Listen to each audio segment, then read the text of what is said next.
পরিচয়টা একটু বলবেন, আপনি কোথায় পড়াশোনা করছেন এবং এখন কোথায় আর কি চাকরি করতেছেন, এই বিষয়ে একটু বলবেন। আমি এস এম আকিব আল রশিদ রাফি, ইসলামী বিশ্ববিদ্যালয় থেকে আইসিটিতে অনার্স পাশ করে তারপর বর্তমানে 17তম নিবন্ধনে আইসিটি লেকচারার হিসাবে জয়েন করছি Bishoykhali S M school, high school and college. তো আমার ভাইবা অভিজ্ঞতার জায়গা থেকে যদি বলি, যত ভাইবা বাংলাদেশে হয়ে থাকে পাবলিক সেক্টরে, সব থেকে ইজিয়েস্ট ভাইবা কিন্তু আসলে এনটিআরসি এর। রাইট। মানে ইতিহাস বলতে একেবারেই সাদামাটা, মানে খুব একটা কঠিন কোনো বিষয় না। প্রথমত আসলে এখানে ভেরিফাই করার জন্য মূলত তারা ভাইবা নিয়ে থাকে। তাদের এমন কোনো ইন্টেনশন নাই যে যেখানে আমি আমারে খুব বেশি যাচাই বাছাই করবে, ঠিক আছে। এবং সব থেকে বড় বিষয় যে প্রশ্নগুলো তারা করে থাকে খুবই ইজিয়েস্ট প্রশ্ন। একজন ওই আইসিটি ডিপার্টমেন্টের স্টুডেন্ট বা সিএসসি বা এই টেকনিক্যাল ডিপার্টমেন্টের যে স্টুডেন্ট গুলো থাকে তাদের কাছে এটা কোনো বিষয়ই না। প্রথমত যেই ভাইবার যে প্রশ্ন, যেই প্যাটার্ন গুলো থাকে এগুলো খুবই সহজ এবং সংক্ষিপ্ত টাইপের যে প্রশ্নগুলো আছে এইগুলো তারা করে থাকে, ঠিক আছে। আর জাস্ট ওই কাগজ, যে কাগজপাতি গুলো আছে বা যে ডকুমেন্টস গুলো আছে সেগুলো জাস্ট ভেরিফাই করে। এছাড়া যারা রিটেনে যাদের মার্কস ভালো থাকবে তারাই মূলত ভালো করবে এখানে। এ ব্যতীত আসলে যে এখান থেকে বাদ যাবে বা ভাইবাতে খুব বেশি প্যারা দিবে এরকম আসলে কোনো কিছু না। খুবই সহজ একটা ওয়েতে পরীক্ষা পদ্ধতি তারা নিয়ে থাকে। ইভেন আমি যদি আমার প্রশ্নগুলো একটু আপনাদের সাথে শেয়ার করি তাহলে সব থেকে সুবিধা হবে। যেমন জি। আমার ফার্স্ট প্রশ্ন করছিল যে বাইনারি সার্চ ট্রি কি, এক্সাম্পল দিছিল বা এক্সাম্পল দিতে বলছিল। তো আমার একবার খাতা কলম দিছিল যে আপনি একটা ছবি আঁকায় দেখান বাইনারি সার্চ ট্রি কেমন হয়, ঠিক আছে। তো সেখান থেকে প্রশ্ন করছে। পরবর্তীতে একটু প্রোগ্রামিং এর দিকে টুইস্ট নিল। প্রোগ্রামিং এর ভিতর থেকে বেসিক যে প্রশ্ন, অ্যারে কি, স্ট্রাকচার কি, ফাংশন কি, তারপর আউটপুট ফাংশন, ইনপুট ফাংশন, মানে printf, scanf, cin cout. কিন্তু তারা আমার একটা মেসেজ দিল ভাইবা বোর্ডে, যে মেসেজটা কেমন ছিল যে মানে মূলত প্রশ্ন করছিল যে আর্টিফিশিয়াল ইন্টেলিজেন্সে ব্যবহৃত হয় এমন কিছু প্রোগ্রামিং ল্যাঙ্গুয়েজের নাম বলে। আমি তখন নাম 2 4 5টা বলছি। তো তখন তারা পরবর্তীতে আমার কাছে বলতেছে যে পাইথন পারেন। আমি বললাম প্র্যাকটিস ওইভাবে করা নেই, বাট পাইথন মোটামুটি বেসিক স্ট্রাকচার জানা আছে। তো হচ্ছে পাইথনটা ভালোভাবে শিখবেন, পরবর্তী যেই আমাদের সিলেবাস গুলো তৈরি করা হচ্ছে সরকারিভাবে এই সিলেবাস গুলোতে পাইথন অ্যাড করার পসিবিলিটি আছে। সো এরকম প্রোগ্রামিং স্টেজ নিয়ে কথাবার্তা হলো। তারপরে ডেটাবেজের ভিতরে গেছিল, ওখান থেকে ডিডিএল, ডিএমএল এর ভিতরে পার্থক্য বা পূর্ণরূপ শুনছিল আর কি, যে ডিডিএল কি জিনিস বা ডিডিএল একটা কমান্ডের নাম বলেন।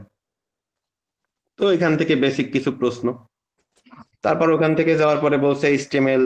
বিশেষ করে আমি যে বোর্ডটায় পড়ছিলাম আমি ছিলাম একেবারে প্রথমে, রাইট। যার এই জন্য কারণে এত ওই টাইমটা বেশি পাইছিল, যার কারণে আমার একটু বেশি আর কি করছে। এবং আমার মানে একটা আমার কাছে মনে হয়েছে আমি বিগত প্রায় 9 বছর যাবত এই সাবজেক্ট পড়াচ্ছি, মানে কোচিং আকারে। আমার কিছু দক্ষতা থাকুক বা যাই হোক, একেবারে বেসিক লেভেলের ধারণাগুলো এমনিতেই আছে। আর ওই ইন্টারমিডিয়েটের বইয়ের থেকে প্রশ্ন করছিল, যার কারণে পজিটিভ অ্যান্সারও পাচ্ছিল, যার কারণে প্রশ্ন নিয়ে আলোচনা করার মতন আর কি বিষয়টা। মানে একদম প্রথম, আমার মনে হয় দ্বিতীয়তে ছিলাম আমার যে গ্রুপের, সেই দ্বিতীয় ব্যক্তি ছিলাম আমি। যার কারণে একটা টাইমটা পাইছিল অনেক, প্রায় অন্যান্য যাদের কাছে শুনছিলাম তাদের তুলনায় আমার ধরেও রাখছিল বেশি একটু। তারপরে ইসার পরে আর্টিফিশিয়াল ইন্টেলিজেন্স নিয়ে তো বললাম, ওখান থেকে প্রশ্ন করলো। তারপরে যেটা গেল সেটা হচ্ছে নেটওয়ার্কিং।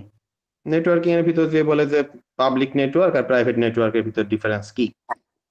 তো এখান থেকে 2 4টা প্রশ্ন করলো। তারপরে ওই যে লোকাল এরিয়া নেটওয়ার্কের কাভারেজ এরিয়া কতটুকু, ব্যান্ডউইথ কতটুকু, এসব নিয়ে আলোচনা বেসিক।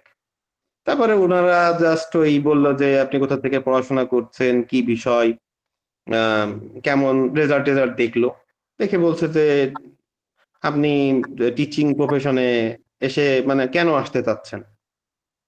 তা আমি বললাম যে এটা আর কি ভালো লাগে এবং আমি অনেকদিন যাবত এই প্রফেশনের সাথে আছি। তো বলছে আচ্ছা ঠিক আছে, তারপরে আর কি কাগজ গুলো এগুলো দেখছে, দেখার পরে আর কি ভাইবা ক্লোজ।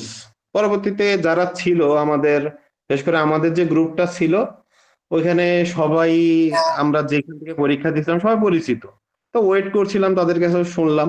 তো তাদের তুলনায় আমারে ধরেও রাখছিল বেশি এবং প্রশ্ন করছে একটু উল্টায় পাল্টায় বিভিন্ন ভিন্ন জায়গা থেকে। পরবর্তীতে আমার যখন রেজাল্ট দিল, রেজাল্টে আমার মার্কস ছিল হচ্ছে ৭৬, আমার মেরিট পজিশন ছিল হচ্ছে ২১, ন্যাশনাল মেরিট লিস্ট যেটা। তো সেখান থেকে আমি যখন ওইটা দেখলাম, আমার ভাইবারও একটা আছে, ভাইবার ওখানে একটা মার্কস থাকে যখন সার্টিফিকেট দেয়।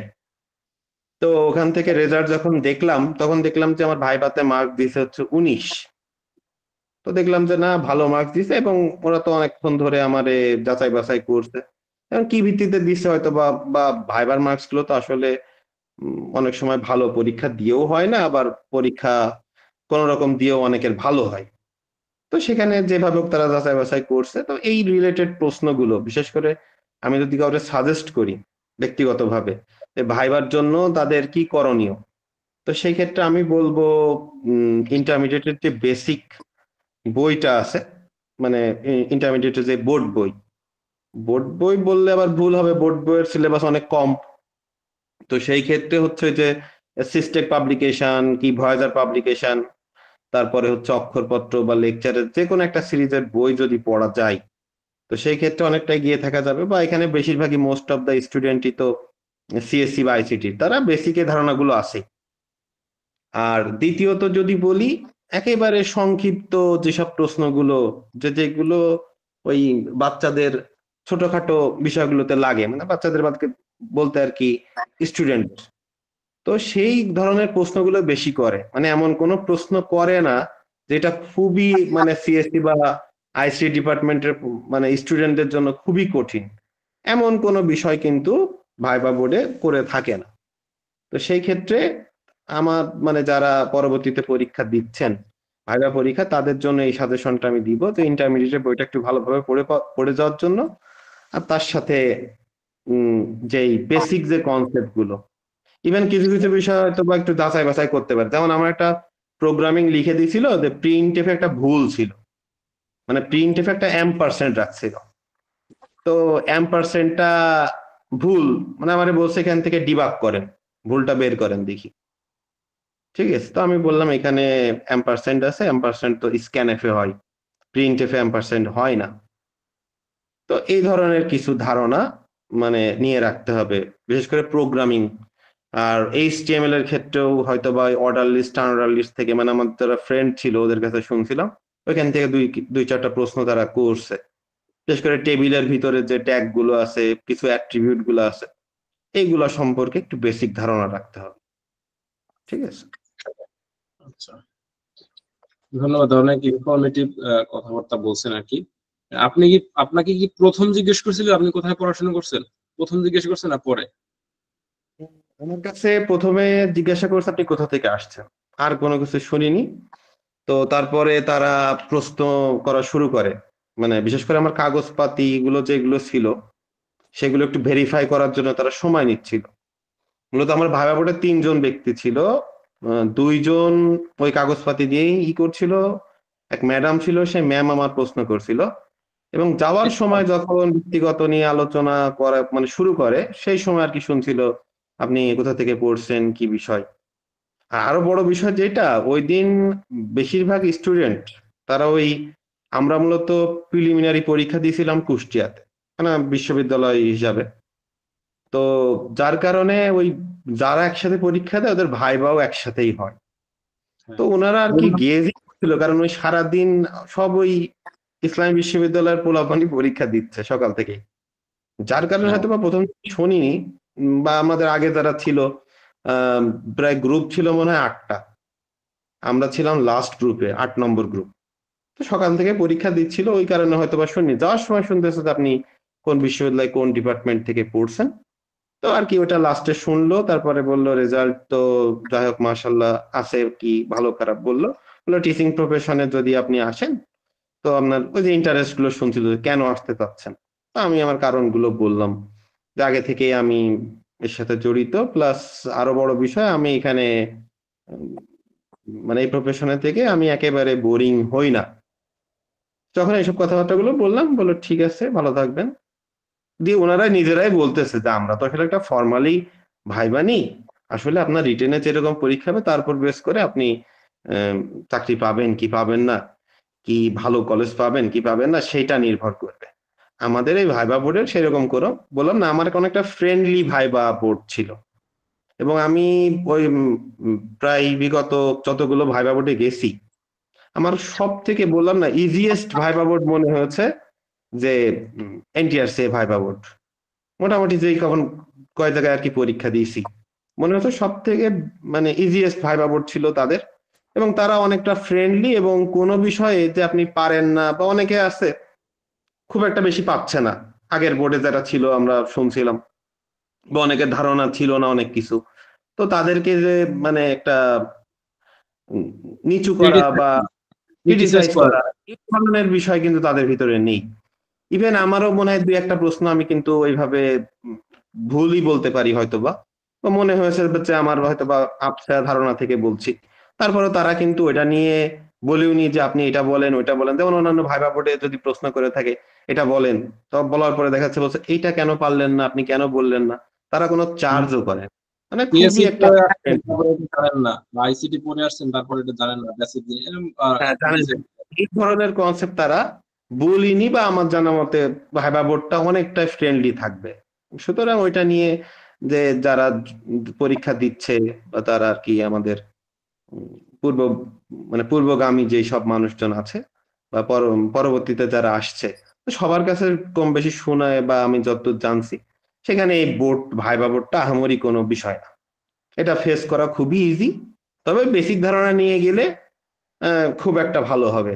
আর যদি সেখান থেকে ধারণা নাও থাকে, তাও বললাম না এটা এটা আসলে ভ্যারি করে। আমার এক ফ্রেন্ড, সে খুব একটা ভালো পড়েনি, কিন্তু সে দেখা যাচ্ছে তা আমার থেকেও ভালো প্রতিষ্ঠানে আছে, এরকমও আছে। ঠিক আছে, ওটা কোনো ফ্যাক্ট না। বা আমাদের অনেক সিনিয়র ছিল, তাদের সাথে কথা বলছি, অনেক সময় খুব ভালো ভাইবা পরীক্ষা দিয়েছে, ওইটা কোনো ফ্যাক্ট করেনি। ফ্যাক্ট মূলত রিটেনের মার্কসটা কার কত বেশি, আর হ্যাঁ, ভাইবা বোর্ডের মার্কসটা তো দেখাও হয় না। শুধুমাত্র কোনো কোনো ক্ষেত্রে হয়তো বা এটা যোগও হয় না, এই মেধাক্রমও যখন দিবে তখন তখন বের আপনাদের হয়। রিটেনের মার্কস অনুযায়ী দিবে। সুতরাং ভাইবা বোর্ড নিয়ে ট্রমাটাইজড হওয়ার কোনো মানে নেই, এই হচ্ছে বিষয়। তো যাই হোক, ধন্যবাদ, আপনি অনেক গুরুত্বপূর্ণ কথাবার্তা বলছেন। তো আমাদের মূলত আপনার সাথে ওয়ান টু ওয়ান কথাবার্তা বলার কথা ছিল, কিন্তু আমাদের এই ক্লাসের সময় একটু বেশি হয়ে যাচ্ছে, সেজন্য আর কি আপনিও আপনার সময়, আপনার সাথে যে সময় দিছিলাম সেই সময়ের সাথে মিলে গেছে। সবাই আছে এখানে, আমাদের প্রায় 80 জনের মতো আর কি এখানে কানেক্টেড আছে, যারা আচ্ছা, 18 মধ্যে দিবে আর কি। তো সবার পক্ষ থেকে আপনাকে ধন্যবাদ দিলাম। আপনি যদি আমাদের সম্পর্কে মানে আইসিটি ইউজার সম্পর্কে যদি কোনো কিছু বলতে চান, তাহলে দু এক কথায় বলতে পারেন। আইসিটি উইজার্ড, আমি যখন স্যারের কাছে ভর্তি হই তখন হয়তো আইসিটি উইজার্ড নামটাও হয়নি। হ্যাঁ, right. স্যার তখন সম্ভবত একটা জাস্ট বোঝাচ্ছে। তো আমি বাস্তব কথা বলতে যে আমি তখন বিভিন্ন রকমের পড়াশোনার সাথে যুক্ত। ইভেন আমারও কিছু টিউশনি ছিল, ওটা নিয়েও ব্যস্ত। এবং আমাদের সম্ভবত যখন রিটেনের প্রস্তুতির কথা আসে তখন সেটা রমজান মাস ছিল। রমজান মাসে আমাদের স্বাভাবিকভাবে কার্য মানে আমরা ব্যক্তিগতভাবে কিন্তু যে ধার্মিকতার খাতিরেই হোক বা যে কোনো কারণে কিন্তু আমরা একটা ক্লান্তি অনুভব করি। তার ভিতরে আমার কেন একটা চোখে আসলো স্যারের এই কোর্সের বিষয়টা। আমি স্যারের সাথে যোগাযোগ করলাম। তো স্যার আমারে তখন বলল ঠিক আছে আপনি কোর্সে আসেন। আমি কেন আসছিলাম, আমার আগে থেকে আইসিটি বিশেষ করে assistant engineer ICT, senior officer আইটির আইসিটি, মন্ত্রণালয়ের যে চাকরিগুলো এর জন্য পড়াশোনার জন্য বিভিন্ন রিসোর্স ছিল। তো স্যারের থেকে আমরা যখন শীট পাইছিলাম, তখন ওই যে সাপ্তাহিক শীট, এখন তো বই আকারে মনে হয় স্যার সহায়তা করছে। তো সেখান থেকে আমরা যে শীটটা পাইলাম, আমার কিছু ফ্রেন্ডও স্যারের কোর্সে ছিল। আমরা গ্রুপ স্টাডির মতন করে ওই মেসেঞ্জার গ্রুপে আপডেট দিতাম, নিজেরা পড়াশোনা করতাম। তো সেখানে সর্বপ্রথম যে কথাটা বলা লাগে সেটা হচ্ছে শীটগুলো ছিল খুবই গোছানো, মানে কি কি পড়তে হবে বা রিটেন পরীক্ষার জন্য কতটুকু প্রয়োজন, সেই কনসেপ্ট গুলো আমরা খুব সহজেই পেয়ে গেছিলাম। এটা হচ্ছে আমাদের সব থেকে পজিটিভ দিক আইসিটি উইজার্ডের যে কোর্সটা আমরা পাই। এবং ওই সময় প্রতিনিয়ত স্যার পরীক্ষা নিত আমাদের, একটা কোর্স শেষ হইলেই মানে সম্ভবত 10টা শীট ছিল আমাদের মনে আছে। তো 10টা শীট আমরা পরীক্ষা দিছি এবং সেই পরীক্ষাগুলো যেই মূল্যায়ন বা আমরা যতটুকু পড়ছি যে বেসিকটুকু পাইছি, এটা কিন্তু বলা যায় অনস্বীকার্য। মানে আমরা যদি এর গুরুত্ব বলি, এটা আমাদের রিটেন পরীক্ষার জন্য খুবই কাজে লাগছে। আর দ্বিতীয়ত বড় বিষয়, বেশিরভাগ ক্ষেত্রে উম যেই আমাদের বেসিক যে কনসেপ্ট, সেই কনসেপ্টটাই কিন্তু জাস্ট এই কোর্সটা করলে কি হয়, সবাই তো আমরা অনার্স লেভেলে পড়ে আসছি, কিন্তু যখন আমরা বিষয়টা বিশেষ করে একটা গোছানো আকারে পাচ্ছি, এই কোর্সের সব থেকে গুরুত্বপূর্ণ বিষয় ছিল বিষয়গুলো আমাদের একটা জায়গায় গোছানো ছিল, যার কারণে আমরা খুব সহজে বিষয়টা ধরতে পারছি এবং সেই অনুযায়ী যখন লিখছি। ইভেন আরো যেটা বড় বিষয়, আমি কনফিউজ ছিলাম যে রিটেনের সময় আমি কি বাংলাতে লিখবো নাকি ইংলিশে লিখবো। তো ওই সময় স্যারের একটা ইউটিউবে মনে হয় ভিডিও দিছিল যে কোনটা লিখলে বেস্ট হয়। তো আমি 1 মাসের ব্যবধানে আমি ভাবতাম যে বাংলায় লিখবো, 1 মাসের ব্যবধানে আমি আবার মানসিকতা চেঞ্জ করলাম যে আমাকে ইংলিশে লিখতে হবে, এবং ইংলিশে লেখার সুফলটা আমরা পাইছিলাম যারা ইংলিশে লিখছিল ওই সময়। কি সুফল, অনেক সময় দেখা যাচ্ছে ইংলিশ বিষয়গুলো একটু শর্টে লেখা যায়, কিন্তু বাংলা লিখতে গেলে বেশি বিস্তারিত চলে আসে, আবার অনেক কিছু কিছু টার্ম থাকে যে টার্ম গুলো বাংলায় লেখাও যায় না। কথার কথা, আমি প্রোগ্রামিং বিষয়টা বাংলায় কিভাবে লিখবো, প্রোগ্রামিং এর তো আর বাংলা হয় না, ঠিক আছে, কোডিং এর তো আর বাংলা হয় না।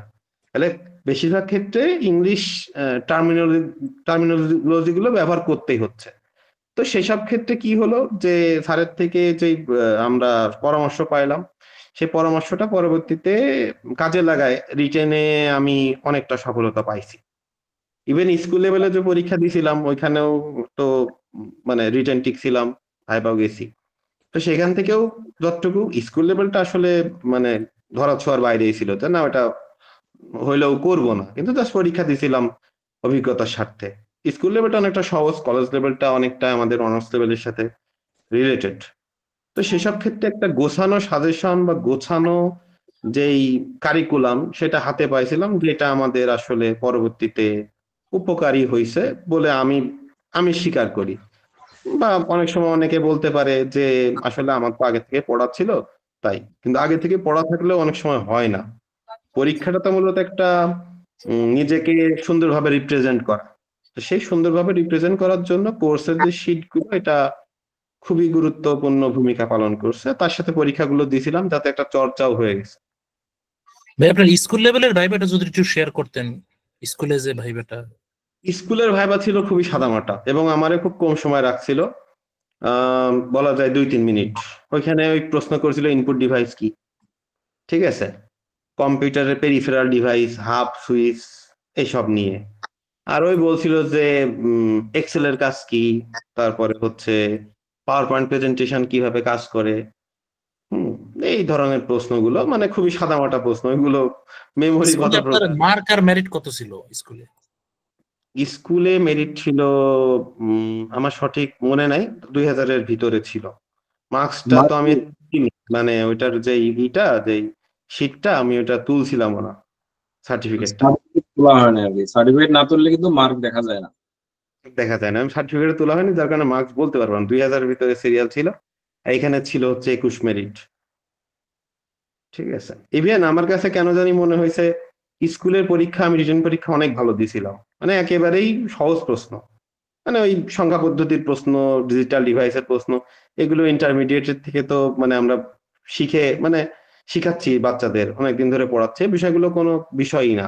তারপরে যেভাবে লিখছি হয়তো বা সেভাবে খাতা মূল্যায়ন হয়নি বলে আমার মনে হয়েছে, নাহলে আমার পজিশন আরো ভালো হওয়ার কথা। কলেজ লেভেলে যেরকম পরীক্ষা দিয়েছি সেরকম একটা আশানুরূপ ফলাফল পাইছি। স্কুলের ঘটনা কিন্তু আছে, স্কুলে কিন্তু আপনার প্রায় 95 মার্কও আছে অনেকে।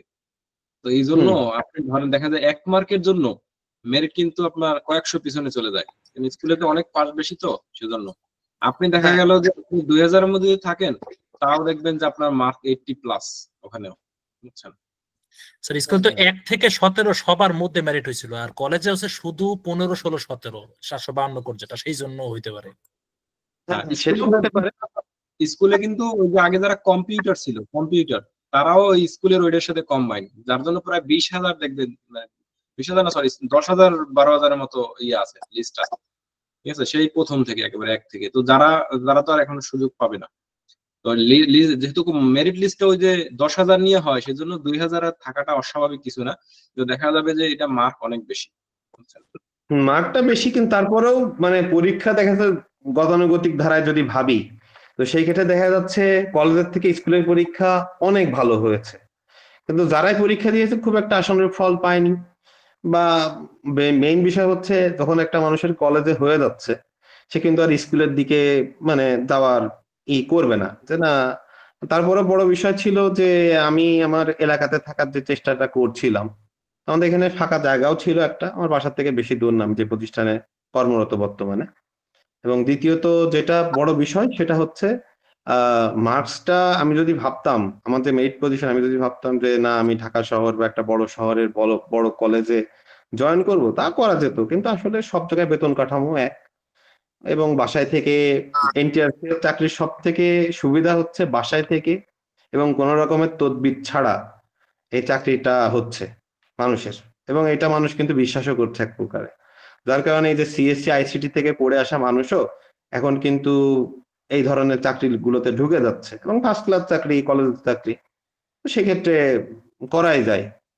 এবং রিল্যাক্স, ফ্রিল্যান্সিং করেন বা অন্য কিছু করেন, চাইলে করাই যায়।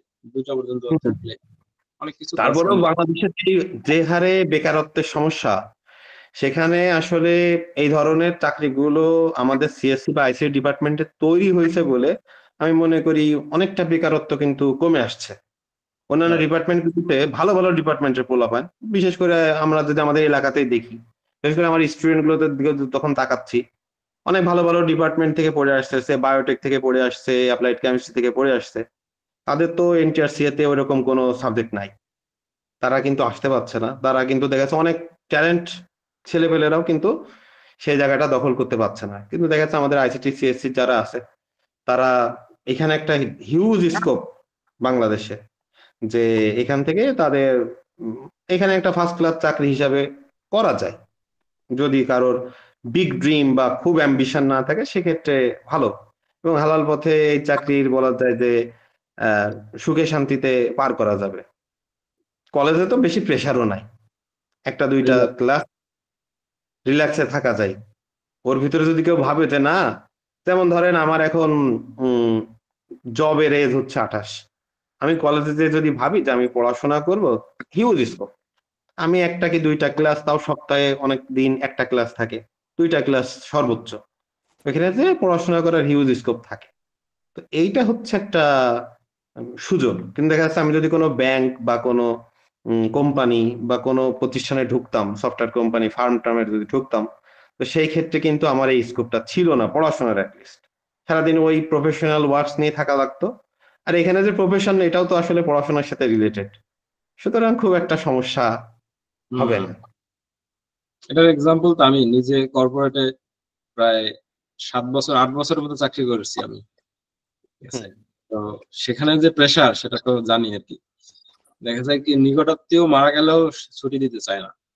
আর এখন তো আমরা চাইলে এই যে অলরেডি কিন্তু ছুটি হয়ে গেছে কলেজ, মানে এগুলো পজিটিভ দিকগুলো কেন বলি, আপনাদের মনে একটা আশা জাগুক। যেমন আমাদের প্রায় 15 দিনের মতো একটা ছুটি আছে, এই যে ডিসেম্বরের একবার জানুয়ারি 1 তারিখ খুলবে। এই জিনিসগুলো কিন্তু আসলে কনসিডারে আনতে হবে। টাকাই আসলে না জীবনের অনেক। স্যার, আমি গত এই যে 15 সালে যে ছুটির লিস্টটা 25 সালে যে ছুটির লিস্টটা দেখলাম, এখানে দেখতেছি প্রায় 76 দিন ছুটি আছে। ঠিক আছে, তা 76 দিন আমি এটা ভাবলাম যে 76 দিন আমার ছুটি, তারপর আমি 52 উইকস পাচ্ছি, 52টা সপ্তাহে কিন্তু আমি 2 দিন করে ছুটি পাচ্ছি, তাই এটা গুণ করলে হচ্ছে 104 দিন, তাহলে 108 ছুটি আছে। তারপরে আমার নৈমিক ছুটি নেওয়ার পারমিশন আছে 20 দিন, তাহলে সেক্ষেত্রে 200 দিন একটা টিচার ছুটিতে থাকতে পারছে। অন্য কোনো প্রফেশন মনে হয় না মানে এই 165 দিন মাত্র আপনার হচ্ছে ওয়ার্কিং ডে ওয়ার্কিং। বছরে, এটা চিন্তা করা যায় কোনো চাকরিতে? হ্যাঁ, যাই হোক আর কি, এই সুযোগ সুবিধাগুলো আসলে কনসিডারে আনতে হবে যারা অন্যান্য চাকরি করেন। ইভেন আমার পরিচিত অনেকেই আছে ব্যাংকে চাকরি ছেড়ে দিয়ে কলেজ জয়েন করছে, এবং এখনো আছে অনেকে সরকারি চাকরি করে, তারপর তারা এই 18তম মধ্যে আছে যারা চিন্তা করতেছে পুলিশে চাকরি ছেড়ে দিয়ে হচ্ছে ইয়াতে জয়েন করছে, পুলিশের ভালো পদে। না সেদিন স্যার, সেদিন আমার এলাকার এক পরিচিত সিনিয়র ভাই, উনি বলতেছে উনি সিনিয়র অফিসার হিসেবে জয়েন করছিল অগ্রণী ব্যাংকে। তো ওনার প্রায় 6-7 বছর চাকরি হয়েও গেছে।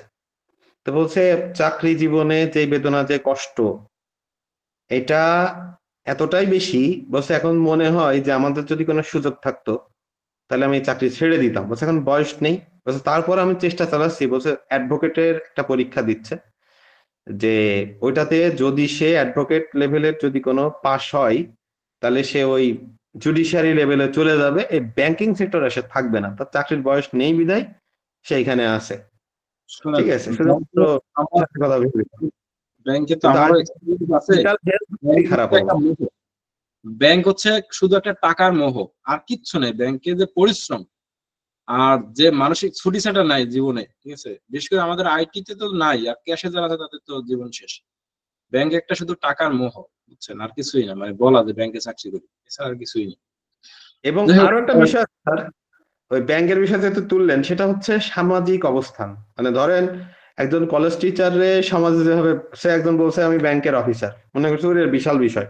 মানে সামাজিক যেই মানে স্ট্যাটাস, সেই স্ট্যাটাসের জন্য অনেকে করে, কিন্তু পরবর্তীতে যে 2-3 বছর চাকরি করার পরে যে সে বুঝে যে আসলে যে ট্রমার ভিতর দিয়ে তার জীবন যাচ্ছে এবং মেন্টাল হেলথের অবস্থা যে খারাপ, তার থেকে হয়তো বা যদি সে ব্যবসা করতে হালাল পর্যায়ে সেটা তার জন্য ভালো ছিল। এরকমও অনেকে আছে। মানে সিলেকশন থাকে না আসলে, কারণ ওই যে হালাল হারামের একটা বিষয়, প্রশ্নটা একটা সময় চলেই আসে, বুঝছেন। আমাদের ফ্রেন্ড সার্কেল যারা আছে তারাও দেখি হতাশ। মানে হতাশ বলে একটা সময় যে চিন্তা করে আসলে যে সব তো ফ্যামিলির জন্য করতেছি, নিজের জন্য কি, নিজের জন্য তো অন্ধকার দেখতেছি। যাই হোক আর কি, তো সবার জন্য, সবার পক্ষ থেকে আপনাকে আবারও ধন্যবাদ। আপনি অনেক গুরুত্বপূর্ণ কিছু কথাবার্তা বলছেন, আর সময় দেওয়ার জন্য ধন্যবাদ। আপনি মনে হয় ব্যস্ত ছিলেন পড়াশোনায়, এখনো হাতে কলম দেখতেছি, তার মানে মনে হয় পড়াশোনা বা পড়ানোর ইয়েতে আছেন। ধন্যবাদ না আপনাকে। আর হচ্ছে আপনার শিক্ষকতার জীবন মধুরময় হোক, সেই প্রত্যাশায় থাকলো। আপনার কাছ থেকে জাতি হচ্ছে ভালো কিছু পাক, স্টুডেন্টরা ভালো কিছু পাক। যদিও আপনি অলরেডি শিক্ষক, মানে অনেকদিন যাবত পড়াচ্ছেন তো, কিন্তু এখন তো ট্যাগটা যুক্ত হয়েছে আর কি পার্মানেন্টলি, সেটাই। সেটাই আর কি। তো আপনার জন্য শুভকামনা রইল, ধন্যবাদ আপনাকে। আপনাদের সবার কাছে আমার জন্য দোয়া করবেন, এটা বড় বিষয়, দোয়ায় মানুষকে এগিয়ে নিয়ে যাবে। জি ইনশাল্লাহ, আপনি লিভ নিতে পারেন, আমরা একটু কথাবার্তা বলে শেষ করে দেবো আর কি। আচ্ছা স্যার, ধন্যবাদ। আহ, আসসালামু আলাইকুম।